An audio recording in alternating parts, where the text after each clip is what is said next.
Welcome back. Well, you probably saw stories on the news recently about a huge asteroid that's heading towards Earth. It should hit around about 2019. If it does, we're all doomed. But with a scenario like that, if you need the facts, there's only one man to turn to. Sir Patrick Moore. I met up with him a little bit earlier and started by asking him, the asteroid, does it have a name? Not yet. It's got a provisional designation, 2002 NT7, and when the orbit's really worked out, we'll give it first of all a number, and then eventually a name. But so far, they've merely got that catalogue number. Does the name come from whoever discovered it? We've got Halley's Comet and things like that. Will it get the name? Halley's Comet's exception. He was the man who first worked out the orbit. Normally, an asteroid can be named, well, the name can be suggested by the discoverer. It then goes to the International Committee, the IAU, International Union, the naming committee there, and they consider it. And that committee consists of 14 members, which I happen to be one. So there's a chance it could end up with a great big long name with yours on the end. No, certainly not. But I may say, this particular one is interesting.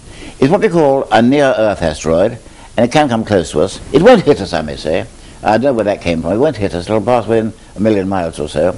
But it's a big one. It's about 1 mile across. And that's big for these things. You see, this is the story that everybody was getting excited about, the fact that in 2019 it's going to be the end of the world. I think people have been waiting for this for centuries, but it definitely won't hit Earth. It definitely will not hit Earth. This particular one will miss by quite a wide margin.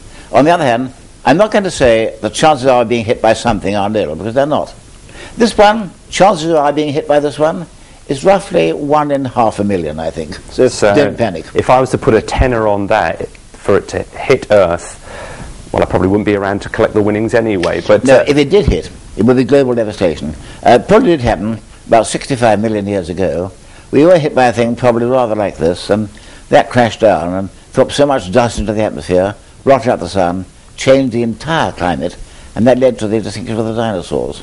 It would do the same thing, but luckily it won't. You say the asteroid's a mile wide, which sounds enormous. Would most of that burn up as it came through the atmosphere if it did get that close? It wouldn't. It wouldn't come straight through and bang. If it fell in the sea, it caused a huge tidal wave of sweep around the world, and it might even rupture the Earth's crust. It wouldn't do that. Mind you, there are smaller things, we call them near-Earth asteroids, and these do whiz by. One whizzed by the other day at about 70,000 miles, not very far, but they're very much smaller. This is a big one. See, 70,000 miles, to me, seems like 1 million miles away. No, it misses as good as a mile, as they say. Close shave. I mean, the last major impact they had was way back in 1908, and something hit Siberia and blew pine trees flat over a very wide area, but that was much smaller than this thing. I've seen the photographs of that. There was total devastation. It was like Hiroshima. Luckily, no one lived there. It was an uninhabited country, but if it had hit a city, the death toll would have been colossal. Now, I'm not saying we can't be hit, because we can, but my message is, don't panic. 2019, we will go on past Don't there. bother. It'll be perfectly right. A question I have to ask you. I can't have you in the studio and not ask you. Is there life out there? I'm quite sure there is. Look at it this way. In our galaxy, 100,000 million stars. We know 1,000 million galaxies.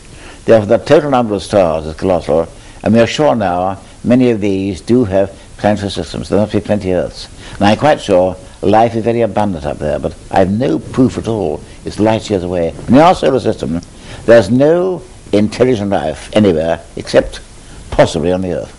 I could get you to I was going to say that's debatable at times, but I we'd quite agree. Like you to have a look at one of our newsreaders, Brian Smith, because I think he's from another planet. We'll have a chat with him on the way out. One thing we're very interesting, we'll shortly be able to send unmanned probes to Mars, collect samples and bring them back, and see if there's any trace of life there. Well, no Martians, no little green men, but if there's any trace of life at all, single-cell stuff, that will show life will appear where it can.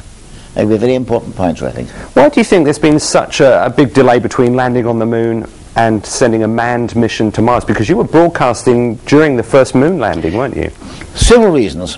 First of all, sending a man to Mars is much more of a problem, because if things go wrong, you can't turn around and come back, and there's solar radiation to be considered too. The problems are much greater. And then, of course, things happened. The American shuttle took much longer to evolve than they thought it would, cost more, had that terrible Challenger disaster. The Russians ran out of money, and altogether things have been held up. They'll go back on course, but I know one thing, the first step must be more bases on the moon, and we won't send people back to the moon until there's rescue provision, which there wasn't last time. I remember sitting in the BBC studio, I was on the moon map team, listening as Neil Armstrong and Buzz Aldrin came down. I think we were Just suppose we'd been wrong to make a faulty landing. They couldn't get back. So when I heard Neil's voice coming through, the Eagle has landed, I felt great relief. I remember watching that on TV, but there were stories going around some years later that it was all a big con. It was a big Hollywood film set, and they didn't go to the moon at all. That came from a film called Capricorn 1, which does the collaboration. All I can say is, there are some people who believe that. If ignorance is bliss, they must be very happy. You mentioned the shuttle, and of course we've got space tourism now. We've had a couple of guys in space. Would you ever have gone into space? I need a very massive rocket to launch me. I'd love to have gone, but no hope for me. The wrong age, the wrong nationality, everything wrong. But I'd love to have gone. But I was involved in a way, because I was one of those providing maps of the moon before the astronauts went there. Is there anything you see on these sci-fi programs that it seems far-fetched, but you can see that this could happen in the future? Or Well, beam me all up right. Scotty's stuff? All right, I mean, that kind of is far-fetched now. Space warps, time warps, teleportation, thought travel. On the other hand, television would have been far-fetched not so very long ago, and science fiction does turn into science fact. I'm prepared to say it may happen, but I don't know how. We have no clue yet, but it could happen one day. You mentioned television. We have to talk about the Sky at Night. Are you still doing Sky at Night? I haven't missed a month the last 45 years. I was going to say... And I must say that if I'm still going next Christmas time, I hope I will be, then that'll be our 600th programme. 45 years, so that's actually the longest running TV programme in the world, isn't it? Well, the same presenter, well, a long way. So no one's approached it. So I'll go on as long as I can, or as long as they want me to. I've got to get to Georgeville Bank in the near future to do one from there with Bernard Lovell. We'll be doing one next time we come up. We'll be doing one about the asteroid impacts. That time we do, I think. Anything we should be looking out for in particular this year? Well, all depends. If you stay here, not a lot. If you don't mind going to Africa or Australia in December, then you'll see a total eclipse of the sun.